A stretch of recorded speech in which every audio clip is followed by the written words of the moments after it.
Makanya dulu pernah ada ini khotbahnya Daud Tony, saya pernah melihat gitu ya. Tapi ya kita jangan punya bisnis rumah angker ya. Ini kita membeli rumah angker dengan murah, didoakan, nggak angker lagi kita jual mahal gitu.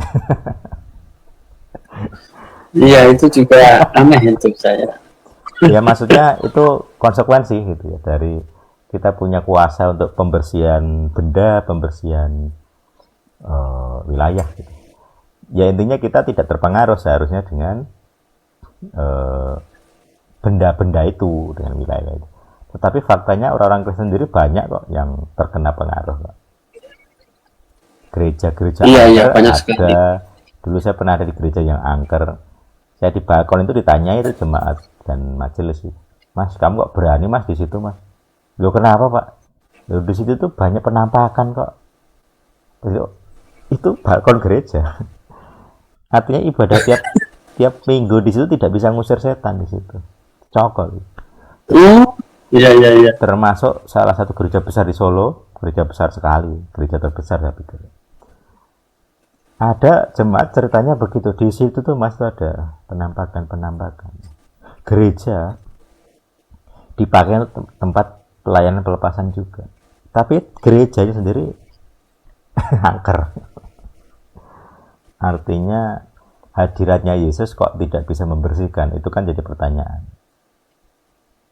Iya, benar. Makanya saya selalu menerapkan legal ground karena setan itu bekerja berdasar legal ground. Tempat yang digunakan untuk pelayanan, pujian, penyembahan tidak jaminan bersih. Kenapa? Karena dia di situ itu ada perjanjiannya. Dia bercokol di gereja itu ada perjanjiannya dulu. Itu ya, entah dengan gerejanya, maksudnya orang-orangnya, atau dengan pemilik sebelumnya. Jadi harus tahu sejarahnya. Makanya ini yang apa namanya, yang harus kita perhatikan gitu. Kalau kita nggak tahu sejarahnya, tanya info dari mana saja. Kalau nggak tahu, tanya Tuhan. Kalau Tuhanmu asli, Tuhanmu akan nunjukin dosamu itu, dosamu itu, dosamu itu, dosamu itu. Sama seperti ketika apa namanya, penggunaan Urim Tumim untuk dosa-dosa Saul ya. Kenapa ini zamannya Daud yang sudah jabat? Kenapa sekarang di Israel ada kekeringan? Pakai Urim Tumim. Wah, Saul, keturunan Saul. Apa dosanya Saul? Membunuh Gibeon.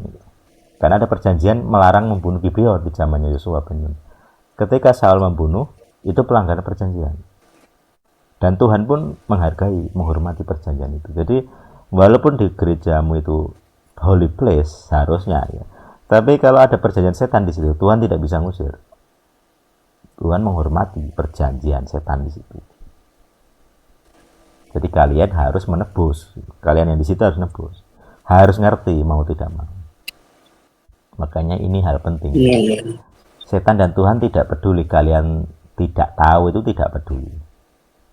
Kalau pengen bersih, kalian harus tahu. Bagaimana cara tahu? Ya cari info sejarah. Kalau tidak ada, tanya Tuhanmu. Kalau Tuhanmu asli, Tuhan akan tunjukkan. Kalau KW, diam saja dia.